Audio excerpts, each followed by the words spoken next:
ಕೇಂದ್ರ ಸಚಿವ ಪ್ರಹ್ಲಾದ್ ಜೋಶಿ ಅವರು ಕಾಂಗ್ರೆಸ್ ಪಕ್ಷದ ವಿರುದ್ಧ ತೀವ್ರ ವಾಗ್ದಾಳಿ ನಡೆಸಿದ್ದಾರೆ. ಕಾಂಗ್ರೆಸ್ ಮತಾಂಧ ತುಷ್ಟೀಕರಣದ ರಾಜಕೀಯ ಮಾಡ್ತಾ ಇದ್ದು ದೇಶದ್ರೋಹಿ ಚಟುವಟಿಕೆಗಳಿಗೆ ಪರೋಕ್ಷವಾಗಿ ಬೆಂಬಲವನ್ನ ನೀಡುತ್ತಾ ಇದೆ ಎಂದು ಗಂಭೀರ ಆರೋಪವನ್ನ ಮಾಡಿದ್ದಾರೆ.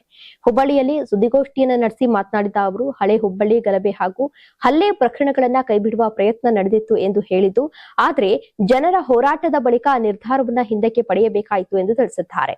ಎಸ್ಐಆರ್ ವಿಚಾರದಲ್ಲಿಯೂ ಕೂಡ ಕಾಂಗ್ರೆಸ್ ಗೊಂದಲ ಸೃಷ್ಟಿಸ್ತಾ ಇದೆ ಎಂದು ಟೀಕಿಸಿದ ಜೋಶಿ, ಕೇರಳ ಮತ್ತು ತಮಿಳುನಾಡಿನಲ್ಲಿ ಯಾವುದೇ ವಿರೋಧ ಇಲ್ಲದಿದ್ದರೂ ಕರ್ನಾಟಕದಲ್ಲಿ ಮಾತ್ರ ವಿರೋಧ ವ್ಯಕ್ತವಾಗುತ್ತಿರುವುದು ಸೋಲಿನ ಭಯದಿಂದ ಎಂದು ಆರೋಪಿಸಿದರು. ಇದೇ ಸಂದರ್ಭದಲ್ಲಿ ಅಕ್ರಮ ಬಾಂಗ್ಲಾದೇಶಿ ವಲಸಿಗರ ವಿಷಯವನ್ನ ಪ್ರಸ್ತಾಪಿಸಿದ ಅವರು, ಹಲವು ರಾಜ್ಯಗಳಲ್ಲಿ ಅಕ್ರಮ ಮತದಾರರನ್ನ ಗುರುತಿಸಿ ಪಟ್ಟಿಯಿಂದ ತೆಗೆದುಹಾಕಲಾಗಿದೆ ಎಂದು ತಿಳಿಸಿದರು.